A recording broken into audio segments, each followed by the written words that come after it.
ہم ان کو ٹارگٹ دیتے تھے، نہیں ہوا تو ایک پیکیج کے تحت چلو یہ پیسے لے لو، باہر جا کر کچھ کرو، تم ادھر تو نہیں چل سکتے۔ میرے دانش میں بعض برانچوں میں نمایاں طور پہ اللیگل فنانسنگ ہوئی ہے، برانچ مینیجروں سے پتہ نہیں پوچھا گیا۔ تو حالت یہ تھی کہ بینک کے پاس کل 10 ملین کے ڈپازٹس تھے، اچھا، اور that too were stuck in the shape of advances. ٹھیک، تو اگر میں آپ کو شارٹ بتا دوں جی جی جی، تو I was asked to board a sinking ship. ٹھیک، I had to repair that sinking ship in the middle of an ocean against heavy odds, then sail it to the shore. I successfully managed to repair the ship, then sail it to the shores. It has been sailing smoothly and it should be sailing now.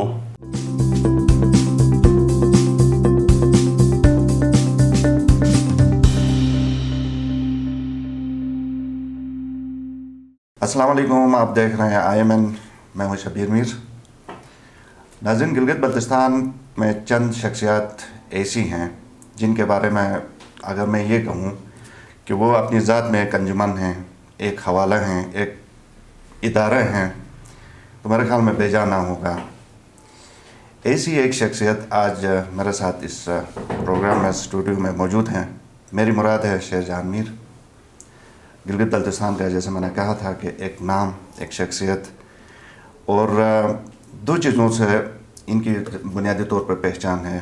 ایک Karakoram cooperative bank, جن کو انہوں نے اپنے ہاتھوں سے، جس کو کہتے ہیں کہ سنگل ہینڈڈلی بنا کے اس مقام تک لے کے آ گئے، اور دوسرا اعزاز جو ان کے پاس ہے وہ یہ ہے کہ گلگت بلتستان کے پہلے نگراں وزیر اعلیٰ ہونے کا بھی اعزاز شیر جہان میر صاحب کو حاصل ہے، اور آج ہم مشکور ہیں، ہمارے ساتھ اسٹوڈیو میں موجود ہیں۔ میر صاحب، آپ کا بہت شکریہ، آپ کے ٹائم کا، آپ ہمارے پروگرام میں آج شریک ہیں۔ تھینک یو شبیر، آپ نے موقع دیا کہ ہم ادھر آ جائیں۔ بہت شکریہ۔ میں یہ جاننا چاہوں گا سب سے پہلے، چونکہ ہمارے ناظرین کو بڑا تجسس بھی ہے اور جاننا بھی چاہتے ہیں، اکثر سوال بھی آتے ہیں، فیڈ بیک کی صورت میں بھی آتا ہے کہ آپ نے بینک، قراقرم بینک تھا اس وقت، اس کو آپ نے سٹارٹ کیا، اور یہ پہلے تو یہ فرمائیے کہ یہ کس سال کی بات ہے جب آپ نے بینک کو اپنی سروسز دینی شروع کی؟ بسم اللہ الرحمن الرحیم۔ قراقرم بینک کا نام شروع میں گلگت سینٹرل کوآپریٹو بینک تھا۔ میں نے جب جوائن کیا تو یہ ایک برانچ ہوا کرتی تھی، مرحوم محمد اشرف خان صاحب جو بیسیکلی انسپیکٹر کوآپریٹوز تھے، بعد میں یہ بینک اسے حوالہ کیا گیا تھا، وہ منیجر تھے۔ تو میری اپائنٹمنٹ 1971 میں بحیثیت اسسٹنٹ منیجر ہوئی تھی۔ ٹھیک، 1971 میں؟ 1971 میں۔ اور اسی سے کنیکٹڈ سوال، پھر جب آپ نے چھوڑا تو کتنے سال آپ نے بینک کو دیے اپنی زندگی کے؟ یہ تو 3-4 دہائیوں پہ ہیں۔ 4 دہائیوں کے اوپر میں مسلسل اس کی تعمیر میں اس کی تعمیر میں مگن ہی رہا ہوں۔ صحیح، تھرو آؤٹ آپ نے لائف۔ تو وہ کہتے ہیں نا کہ بھائی میں نے خون پسینہ، اب تو میرا تو I am not talking of sweat but blood also, I who sacrifice. اچھا میر صاحب، یہ اگر بتائیے، جب آپ نے جو سال تھا 71 میں نے جوائن کیا تھا، تو اس وقت بینک کی کیا حالت تھی؟ ایسٹس کتنے تھے؟ اسٹاف کتنا تھا؟ آفس بڑا تھا، چھوٹا تھا؟ ذرا اس کے حوالے سے۔ آپ کو یاد ہوگا شبیر، آپ چھوٹے سے تھے تو اس وقت تو خیر آپ you are in the cradle, تو وہ یہ جو پولو گراؤنڈ کے پاس ایک پرانی سی بلڈنگ تھی، یہ شاید زمین مرحوم راجہ ممتاز صاحب نے ڈونیٹ کی تھی، تو وہاں پرانی سی بلڈنگ تھی اور اس میں وہ برانچ چلا کرتا تھا۔ تو مرحوم اشرف صاحب کے ساتھ 4-5 اور سٹاف ممبر تھے، شاید 6واں یا 7واں میں آ گیا تھا۔ اچھا، اس میں سپورٹ سٹاف جس کو ہم کہتے ہیں، سپورٹ سٹاف ہے، کوئی اکاؤنٹنٹ ہے، کوئی کیشر ہے، 1-2 کلرک تھے۔ اچھا، یہ کل سٹاف تھا، اور 2 شاید پین تھے۔ ٹھیک۔ تو یہ سلسلہ چلتا رہا، اور کوئی سیٹ بینکنگ کا نظام نہیں تھا جب آپ نے سنبھالا چارج؟ جہاں تو یہ نظام چلتا رہا کوئی 76 تک، اور اس وقت اشرف صاحب کوآپریٹو بینک کے منیجر بھی تھے، ساتھ چائنا ٹریڈ، جو بارٹر ٹریڈ چائنا کے ساتھ ہوتا، اس کے انچارج تھے، وہاں اس کو مینیجنگ ڈائریکٹر کہتے تھے۔ اکثر وہ دوروں پہ چائنا میں ہوتے تھے۔ جب میں آیا تو اکثر وہ ہوتے تھے اور دوسرے اسٹاف کو مجھے سنبھالنا پڑتا تھا۔ تو اسٹاف بھی کوئی فرائض ادا کرنے کے عادی قسم کے لوگ نظر نہیں آتے تھے. تو الحمدللہ وہ معاملہ چلتا رہا. تو 72 میں بریگیڈیئر شیر اللہ صاحب چیئرمین ان کو چیئرمین مقرر کیا گیا. تو اس زمانے میں مجھے کہا گیا کہ جی برانچ بینکنگ شروع کرتے ہیں آپ، چونکہ کامرس گریجویٹ ہیں تو آپ جا کے پہلا برانچ استور میں کھولیں. تو اپروول چونکہ کوآپریٹو ڈپارٹمنٹ نے دیا تھا تو میں نے استور میں جا کے 72 میں اس کی پہلی برانچ. کچھ عرصے بعد غلام احمد صاحب نے سکردو میں اور کسی نے پھر ادھر مرحوم نادر نے شاید چلاس میں برانچ بینکنگ شروع ہوئی. چونکہ کوئی سیٹ نظام نہیں تھا، انٹرنل کنٹرولز نہیں تھے، ایڈوانسنگ کے کوئی پالیسیز نہیں تھے، لینڈنگ پالیسی نہیں تھی، سیکیورٹیز کا نظام نہیں تھا، کولیٹرلز کا، اور پھر پتہ نہیں تھا کہ برانچ منیجر کے پاور کیا ہے، منیجر کے کیا ہیں، پھر آگے ہیڈ آفس میں جو بیٹھے ہیں ان کے کیا ہیں. تو یہ نظام کوئی زیادہ چل نہیں سکا. 76 تک کچھ پولیٹیکل لینڈنگ اتنی ہوئی کہ لون واپس نہیں ہوئے، اور وہ پاکستان پیپل پارٹی ابھی بھی بن گئی تھی، ان کا مطلب وہ دور تھا اس زمانے میں. تو پھر یہاں اے آر صدیقی صاحب ریزیڈنٹ کمشنر ہوتے، اس وقت پروونشل گورنمنٹ کے پاور سے ریزیڈنٹ کمشنر. تو انہوں نے پھر فیصلہ کیا کہ بینک کو چائنا ٹریڈ سے الگ کریں. ٹھیک ہے. قطع کلامی میں آپ ایک سوال یہاں پہ میرے ذہن میں آ رہا ہے کہ چونکہ آپ گلگت بلتستان کے اگر نہیں تو غالباً گلگت کے پہلے بینک کامرس گریجویٹ ہم کہہ سکتے ہیں آپ تھے، تو آپ کے پاس ویژن یقیناً ہوگا، لیکن کوئی ایکسپیرینس تھا کہ جس کی وجہ سے آپ نے یہ سسٹم اس وقت اس بینک کو دیا؟ جی میں نے کچھ چیزیں UBL کراچی میں سیکھی تھیں، ان کے ساتھ میں نے انٹرنشپ بھی کیا تھا، اور ان کے ساتھ کچھ اٹیچمنٹ میری رہی تھی. اور پھر یہ ہے کہ اس زمانے میں پریکٹیکلز بہت کراتے تھے، تو پھر ان کے ساتھ ایک سال رہنے کے بعد سسٹم مجھے سمجھ آ گیا تھا. کیونکہ میں بیک گراؤنڈ تھا، ٹیکنیکل چیزیں مجھے آتی تھیں، صرف بک کیپنگ سمجھنا تھا. کیونکہ ٹرائل بیلنس ہمیں مطلب جب ہم گریجویشن یا انٹر لیول پہ ہے اس وقت balance sheet, trial balance, profit and loss statements, debit credit کے تقاضے کیا ہیں، یہ ساری چیزیں سکھاتے ہیں پریکٹیکلی بھی. تو وہ بیک گراؤنڈ میرا تھا. پھر ایک سال کے اندر میں نے یہاں کافی پک اپ کیا تھا، تو میرے لیے وہ پرابلم نہیں تھا. پرابلم یہ تھا کہ بھئی میں برانچ مینیجر ہوں تو میرے پاور کیا ہیں؟ آیا میں ان برائڈل فریڈم انجوائے کروں اور میں لینڈنگ شروع کروں؟ تو وہ سم ہاؤ چونکہ اشرف صاحب خود کوالیفائڈ نہیں تھے تو وہ نظام نہیں چل سکا. میں نے مشورے دیے تھے تو یہ ہے کہ I was a small bird, تو میرے مشوروں پہ کوئی زیادہ وہ نہیں ہوا. جی ہاں. تو 76 آنورڈ پھر 76 میں بائیفرکیشن ہوئی.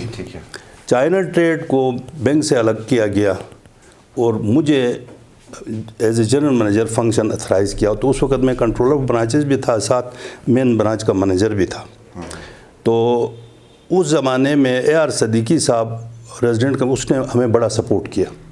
انہوں نے سپورٹ اس طرح سے کیا کہ جی میرے ریکویسٹ پہ اس نے اس بینک کو فیڈرل بینک کے تقاضے پورے کرنے کے لیے اس کو پروونشل کوآپریٹو بینک ڈکلیئر کیا، اور فیڈرل بینک کے آپریشن یہاں تک آنے کی اجازت دی. صحیح.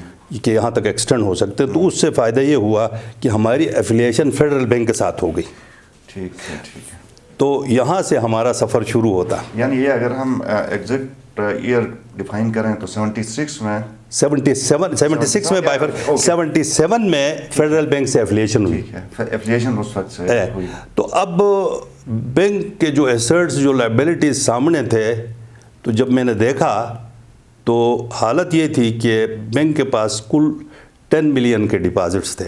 اچھا. اور that too were stuck in the shape of advances. ٹھیک. تو اگر میں آپ کو شارٹ بتا دوں تو I was asked to board a sinking ship. I had to repair that sinking ship in the middle of an ocean against heavy odds, then sail it to the shore. I successfully managed to repair the ship. then sell it to the shores.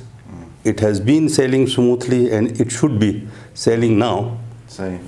یہ تو کل معاملہ تھا. ٹھیک ہے. اگر تھوڑا سا آگے میں آپ کا کلامی کی معافی, جب آپ نے دیکھا کہ اس حالت میں جب سسٹمز نہیں تھے, جب آپ کے پاس امپلائیز ہیومن ریسورس نہیں تھا, کیپٹل آپ کے پاس نہیں تھا, تو آپ نے سٹارٹ لیا گریجولی, تو کب آپ کو لگا کہ نہیں اس کے اندر بہت پوٹینشیل ہے؟ اور جب ظاہر ہے جب آپ چھوڑ کے گئے اس وقت تو گلگت بلتستان کا میرے خیال میں سب سے بڑا مالیاتی ادارہ تھا, تو اس سٹیج تک لے کے جانے کے لیے کس طرح کے اب پہلے تو مسئلہ یہ تھا کہ لوگوں کا کانفیڈنس ری گین کیسے کریں, کیسے کیا؟ تو اس سلسلے میں ہم نے پرانے اپنے کسٹمرز کو ایک جگہ جمع کیا دھنیور میں. تو اس میں میرے بعض سٹاف بڑے ڈیڈیکیٹڈ تھے, انہوں نے ان سب کو جمع کیا. اس سلسلے میں مرحوم سلطان خان صاحب جو ہنزے کے تھے اس کو بھی خراج تحسین پیش کروں گا, اور صادق صاحب مرحوم, انہوں نے بھی بڑا کام کیا. اس کے علاوہ مختلف جو ہمارے تھے, غلام احمد صاحب ادھر تھے, علیار صاحب استور میں تھے, فرید اللہ شاہد چلاس میں تھے, بعض ادھر تھے. تو ان سب نے مطلب بڑی محنت کی, سٹاف بڑا ڈیڈیکیٹڈ تھا.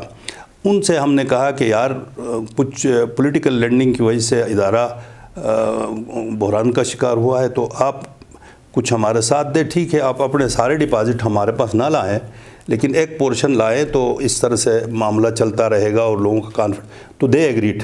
اس میں نگر والوں نے بڑا رول ادا کیا. آپ حیران ہوں گے جو یہ خزانہ روڈ پہ جو لوگ ہیں, اچھا کچھ پٹھان تھے, انہوں نے کہا جی ہم لاتے ہیں, آپ کہتے ہیں تو ہم لاتے ہیں. تو نیکسٹ ڈے سے انہوں نے اوپنلی لا کر ڈپازٹ, انہوں نے کہا جی ہمارا ڈپازٹ سنک ہو جائے پرواہ نہیں. اچھا. اس سے دیکھا دیکھی دوسرے لوگوں کو بھی پتہ چل گیا کہ بھائی ادارہ چل رہا ہے. تو مین وائل میں نے فیڈرل بینک سے اس کی افیلیشن کرائی. ٹھیک. فیڈرل بینک سے افیلیشن کے ساتھ ساتھ میں نے کیپیسٹی بلڈنگ کی کوشش کی, اپنے سٹاف کی ٹریننگ فیڈرل بینک سے کرائی, اور ساتھ ساتھ میں نے سسٹمز ڈیولپ کیے ان کے مجھ سے کہ بھائی لینڈنگ کرنی ہے تو لینڈنگ پالیسی کیا ہوگی, بارور کس قسم کا ہونا چاہے, اور سیکیورٹیز کیا ہونی چاہے, چھوٹے لون ہو تو پرسنل شیورٹیز کے کیا تقاضے ہونے چاہے, اور اگر ہیوی لون ہے تو کولیٹرلز کیا ہونے چاہیں, مارگیجز کے کیا ہونے چاہیں, ڈیولپ کیے. اور آہستہ آہستہ انٹرنل کنٹرولز, کیونکہ پہلے انٹرنل سسٹمز نہیں ہونے کی وجہ سے بینک بحران کا شکار ہوا تھا. Had there been any internal systems, the bank should not have plunged into crisis, of course. صحیح. تو وہ سسٹمز ڈیولپ کرنے میں مجھے کچھ ٹائم لگا. پہلا ہم نے انٹرنل کنٹرول میں ہم نے اس طرح کیا کہ انٹرنل آڈٹ کو انٹروڈیوس کرایا. اچھا, پھر آپریشن ڈپارٹمنٹ رکھا جو اس برانچوں کو کنٹرول کرتا تھا, اور اس کے پاس monthly statements, quarterly statements, deposits کے بھی, ریکوریز کے بھی, N P Ls non performing loans یعنی ان ریکورڈ لونز, ان سب کے آتے تھے. یہ اپنے وہاں ان کے اپریزلز کر کے پھر ان کو فیڈ بیک دیتے تھے کہ یہاں کمی, یہ تمہارا اسٹرانگ پوائنٹ ہے, یہ تمہارا ویک پوائنٹ ہے. پھر آہستہ آہستہ ہم نے سٹاف کے ٹارگٹس مقرر کیے, ڈپازٹ ٹارگٹس بھی, ریکوری ٹارگٹ, اور اس پر پھر انسینٹیوز بھی رکھے. تو دیٹ ورکڈ. اس سے پھر 1980 کے بعد ہم اچھی طرح ٹیک آف کے پوزیشن میں تھے. پھر 1983 میں ہمارے کام سے امپریس ہو کر فیڈرل بینک نے ہمیں کوآپریٹو ڈیولپمنٹ ایک اسکیم دیا, جس کے تحت ہمیں ایک گاڑی بھی دی, پھر بہت سارے موٹر سائیکل دیے. تو پھر ہم نے اپنے سٹاف کو اور تھوڑا سا بڑھا کے فیلڈ افسرز مقرر کیے کوآپریٹو سوسائٹیز کو ری ایکٹیویٹ کرنے. تو فیڈرل بینک کے اسسٹنٹ سے وہاں سے ہمیں سافٹ لونز ملتے تھے, ہم آگے اپنے کسٹمرز کو دیتے تھے. تو اس طرح کسٹمر کو بھی مطلب کمپیریٹیولی چیپر ریٹس پہ ملتے تھے, اور ہماری انکم بھی بڑھ گئی. صحیح.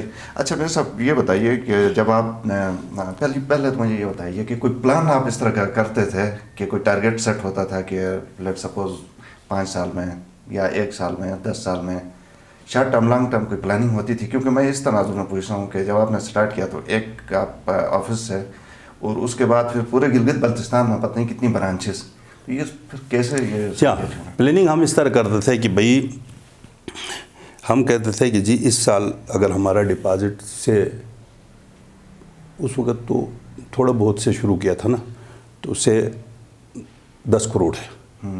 ہم کہتے ہیں کہ بھائی نیکسٹ ایئر کم از کم یہ